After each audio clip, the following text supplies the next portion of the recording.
Hello and welcome to VOP News Update. I'm Moses Humphrey.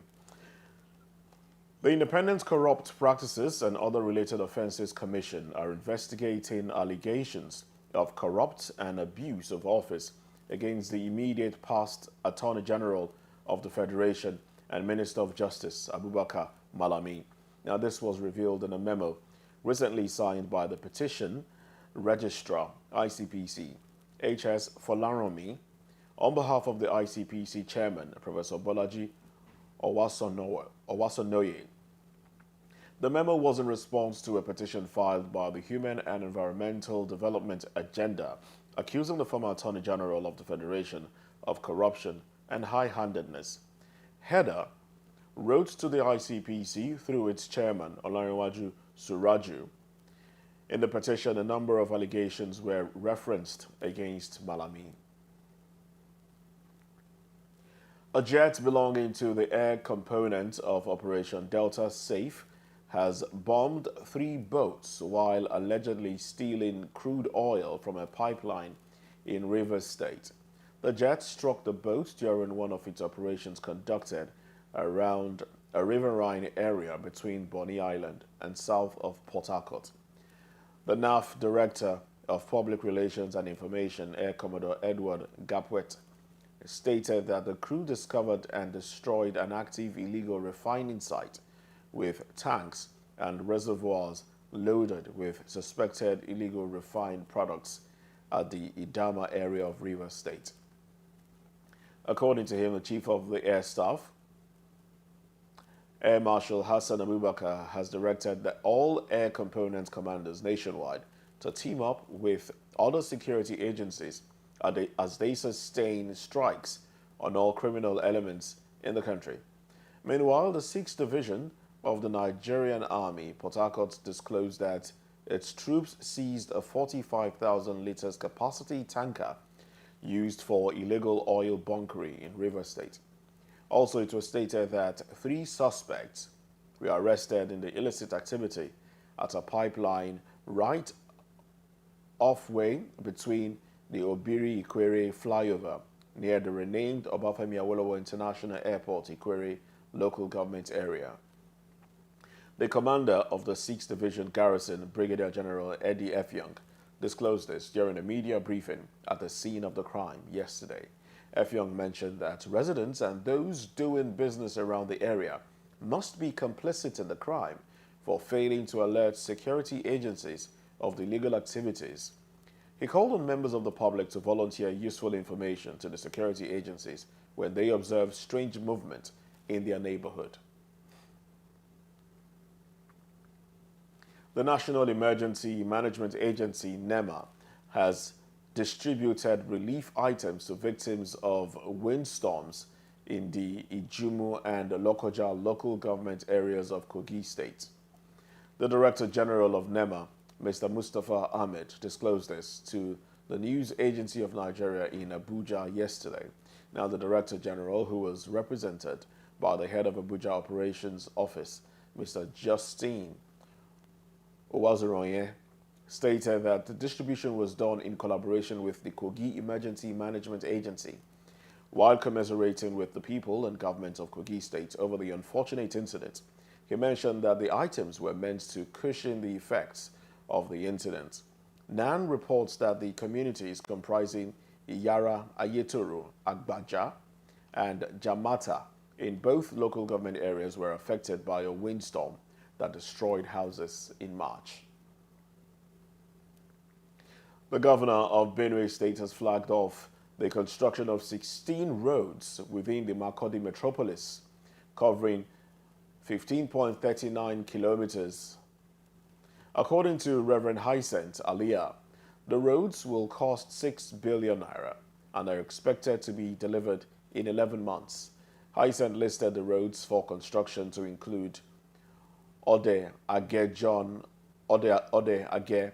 John Felsis Street, which is 1.08 kilometers, Augustinian Community Roads, which is 1.13 kilometers, all in the new GRA part of Makurdi, as well as the Nigerian Navy Barracks Road, which is 1.39 kilometers, 98 kilometers, I beg your pardon, 1.98 kilometers, among others.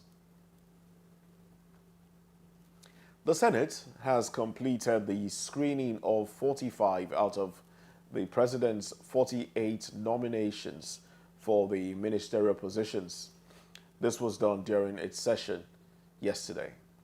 3 of the nominees, which include former Governor of Kaduna State, Nasiru El-Rufai, Stella Okotete of Delta State, and Abubakar Danladi of Taraba State, are still undergoing security clearance. The nominations were put to a series of voice votes by Senate President Godswill Akpabio. In business, according to the latest statistics released by the World of Statistics, Nigeria tops the list of countries with the highest rate of unemployment. Nigeria led with 33.3%, followed by South Africa, which has 32.9%, and Iran has 15.55%. The lowest rates of unemployment, according to the report, were in countries like Qatar, with 0.1%, Cambodia, 0.36%, and Niger, 0.5%. According to the National Bureau of Statistics, the unemployment rate in Nigeria increased to 33.30% in the fourth quarter of 2020 from 27.10% in the second quarter of 2020. The Center for Social Justice recently urged the National Bureau of Statistics to compile and release the current unemployment data for the country. It added that since then, updated information had been absent, an act it considers as negligence of duty. However, the National Statistics Body was yet to release the report.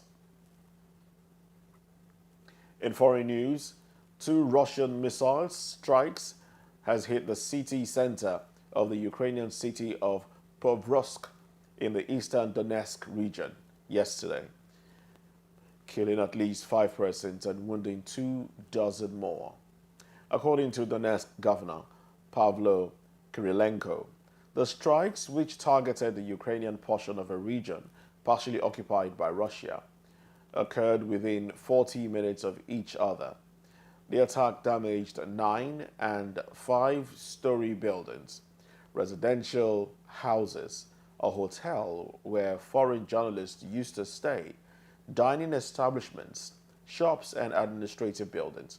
Ukraine's Interior Minister, Ihor Klimenko, said 5 people, including a local official of Ukraine's State Emergency Service, were killed, and 31 more were wounded by the strikes. Also, 19 policemen, 5 rescuers, and 1 child were among the injured. Ukrainian President Volodymyr Zelensky, in an online statement, accused Russia of trying to leave nothing but broken and scorched stones in eastern Ukraine. The deadly attack came just a day after the officials from around 40 countries gathered in Saudi Arabia to find a peaceful settlement for the war in Ukraine. In sports now, Inter Milan captain Lionel Messi has reacted to his team's dramatic comeback, the dramatic comeback win against FC Dallas in the League's Cup round of 16 clash yesterday. Messi's team managed the penalty shootout to register a slot in the quarterfinal of the competition, and the former Barcelona and Paris Saint-Germain forward scored the opener during the clash at the Toyota Center as he netted from the edge of the penalty area from a Jordi Alba pass.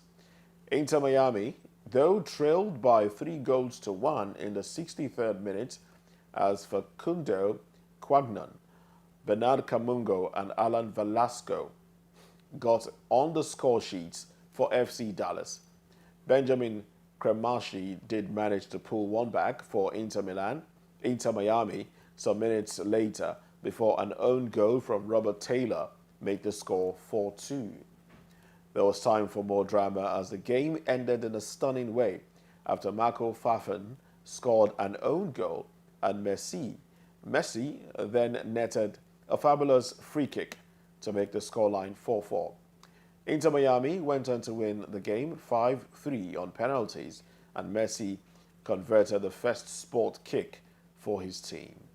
Taking to Instagram, Messi insisted that his team fought until the last minute, thanking the people of Dallas for the love they gave to Inter Miami. And that's it on the news update on VOP TV. We'd like for you to subscribe and engage us on YouTube. We are Voice of the People TV, and on other social media channels, we are at VOP TV Live. I'm Moses Humphrey. Good morning.